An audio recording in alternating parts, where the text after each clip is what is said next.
Caleb Williams this year in his rookie season, will he throw for 4,000 yards and at least 25 touchdowns with his weapons? There's DJ Moore, Keenan Allen. They drafted Rome Odunze, picked up DeAndre Swift. I mean, he has the offensive talent around him. Do you think he'll put up big gaudy numbers or what? I don't think he'll put up big gaudy numbers. I think he'll have a decent year.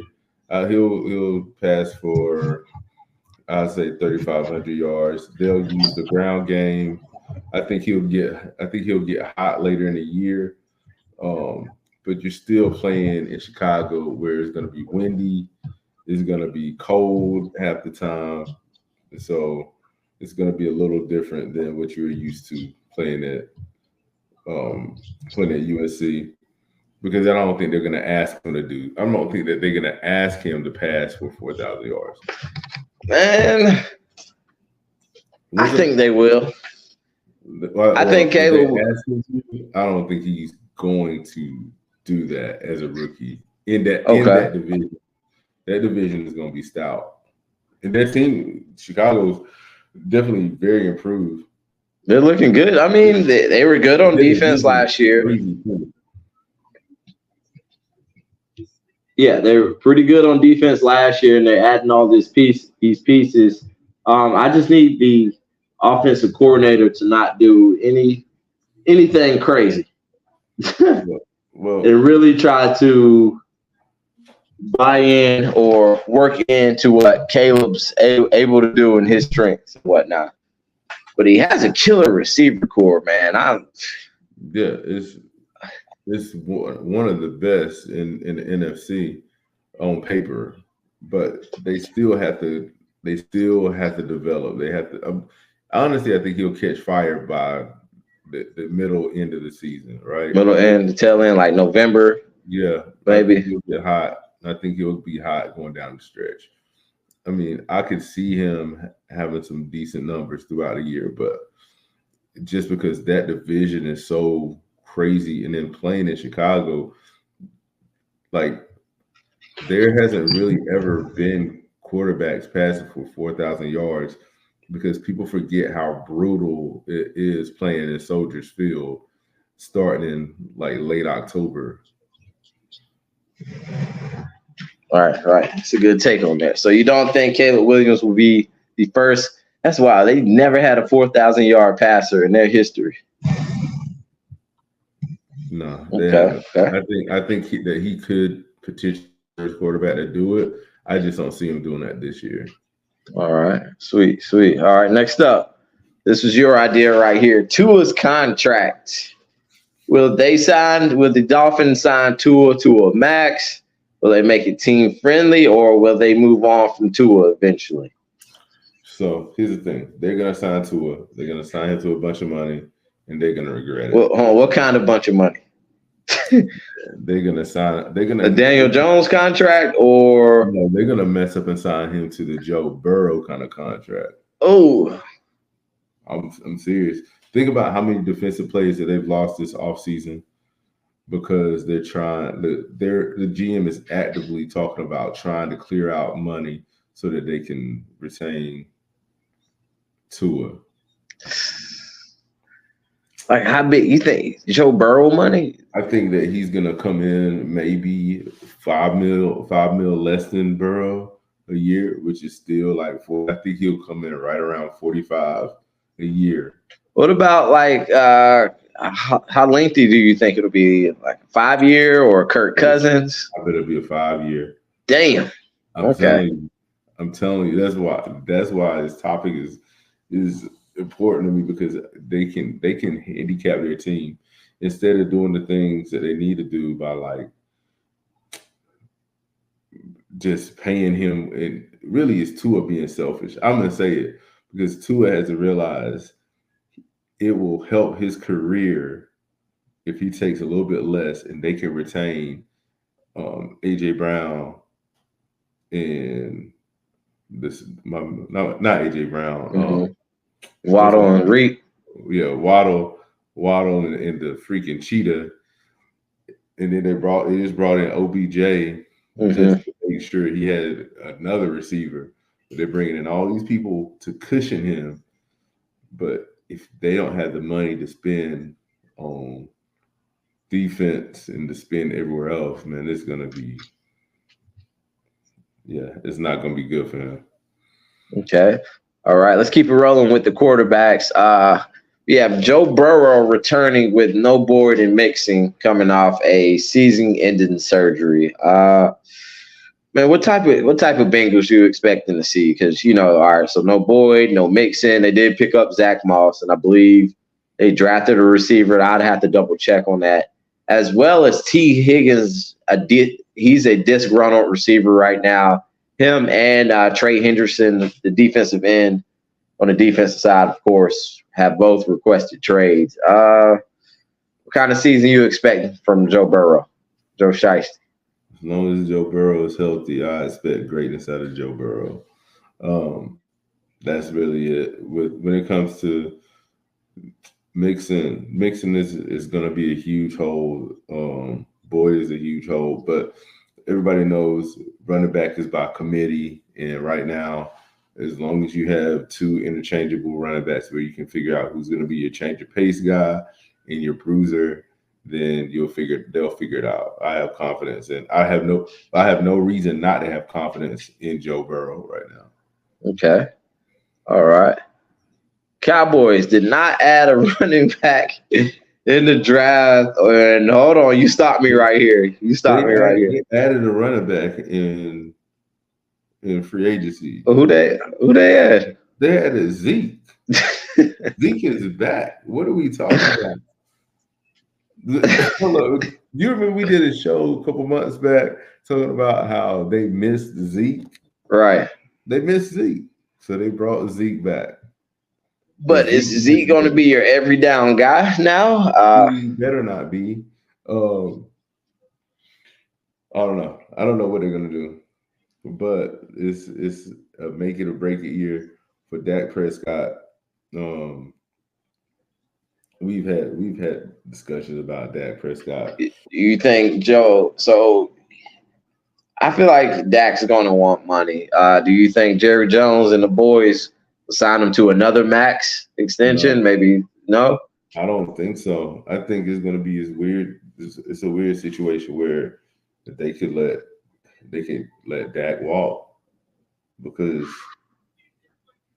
I mean, you're not making it past the second round of the playoffs anyway. Right. It's like it's like, hey man, we appreciate you. We paid you. Like we have to do something else. But that's a hard decision. They have a team. They have top-notch players on both sides of the ball. I mean, look at CD, freaking Parsons, Diggs, and crap. I'm forgetting the other cornerback's name. Is it Javon Bland? Yeah, I think it's Bland. Yeah, who had the pick six record or whatever. So, but if I would look at it like this, who would you rather pay? Would you rather play? Oh, I'm sorry, I'm watching SGA go off. You good? Would you rather pay Michael Parsons, CeeDee Lamb that money, or would you rather give it to just Dak?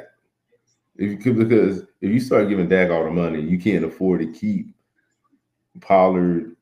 You can't keep all those dudes. So I think it's far more important that they keep everybody else and they maybe develop a quarterback, or they can get Gardner Minshew or something. Either way, you're gonna get the same results, and you don't spend that money. So I think Jerry Jones is at the point, like, I'm not spending that money on that. And I like that. I like Dak a lot. But, I mean, hell, I would rather have Dak as my quarterback than Mighty Mouse. A lot of people. But if the results aren't matching with the money, then why am I going to keep paying you all that money? All right. Okay. Sweet. Okay, here's the last one on the NFL, or is it? Who should be in the NFL opening game this upcoming season? I'm going to definitely say the Kansas City Chiefs. I like the Chiefs in that spot for sure. Defend the Super Bowl champs, bring them out again. Let's keep praising the Chiefs till somebody chops them down. We're going to keep it spicy. Who would I like to see? Most random. This would be random. I would like to see the Chiefs. I would like to see the Chiefs and the Bills. Like Chiefs and the Bills. Chiefs and the Bills, or the Chiefs and the Jets. Oh man, I did not think about that one. I like that one. I like that one. The Chiefs and the Jets. Chiefs and the Jets. I also like the Chiefs and the Packers. I'm super high on the Packers going into this season. My power rankings, I had them. The Cowboys number 10. My top 3: Packers 3, Chiefs 2, and the Ravens 1. I like the Packers, man, because you look at it. This is not far-fetched. Going into this season, Jordan Love could possibly be the best quarterback in the NFC. It's going to be crazy, but that division is not what it used to be. And I know for years, Aaron Rodgers owned everybody in that division. But we're still forgetting about Detroit. Detroit. Oh, I had Detroit number 5. Okay. I think Detroit is going to have another solid year. And then my boy Jared Montana is going to be back there swinging that rock. So, and Jared Goff had a great year last year. Great year. And then Detroit's done a good job in free agency and drafting. Even in the offseason, they've done well. So I think that, yes, I think Green Bay can take another leap, but in a division where everybody else is taking another leap. All right. So we have so before we leave this segment, who's your hunker down on who's your top NFL opening game choice? All right, so I would say Kansas City and the Jets would be my choice. City and the Jets? Yeah. Okay. Something say the controversy mixed in. All right. Man, I didn't think about it. That beats mine. I said Kansas City and the Packers. Just so if the Packers win, you can just build up the Packers big time at the beginning of the season. All right. And I literally just typed this one in. I messed up the name. This one's just for fun. Will Shedeur Sanders be first in the NFL draft next year? No. I don't think so. I think he'll be top 10, but I feel like there's going to be somebody that comes through that plays better than him. Colorado has so much stuff going on in their program right now. It's a little too much, man. It's like you think about it, how Sanders came in there last year. You know, we were all about it, but at the same time, we say, hey, if they don't back all this up, it's going to be a lot of noise. There's going to be a lot of noise on the outside and the inside. So what you're hearing on the inside, guys trading. I mean, a lot of players transferring because they don't like how the culture is. One guy said it's like a cult, or what he said, it's a clique and whatnot. It just on the big scale, it can cause a lot of issues. The smaller scale, like Jackson State, maybe not so much. Maybe that was easier, but I'm still going for some Showtime in this college football segment, this college football lifestyle, and I do believe they can really get some success at Colorado. I do too. I just think that what's going to happen is it might turn off some GMs from having to deal with Coach Prime as your young quarterback's dad. You know what I'm saying? Mm-hmm. And so if you're an NFL team, regardless of all the great stuff that he does, you don't want to have any baggage with your players, any baggage. And that, good or bad, that's going to make his draft stock slide a little bit, just because you don't have to deal with anything from the outside. Now, if Bryce Young has a bad year and the Panthers stink again, I say the Panthers need to draft Shedeur Sanders and hire Dion as a coach. All right, I don't know why it took me a second to realize what you said. All right. Do you have anything else for us on this We the Champ segment? Man, just keep on paying attention to all these young guns out here. If you're not watching the playoffs right now, you are really missing out on some really good basketball.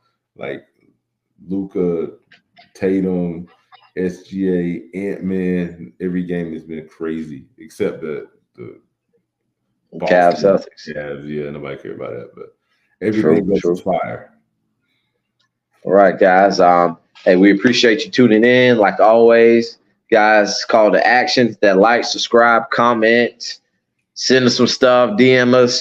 Tell us what you think. And hey, we love it here. We the champs. We appreciate you, Yeah. All right, Few. Sir.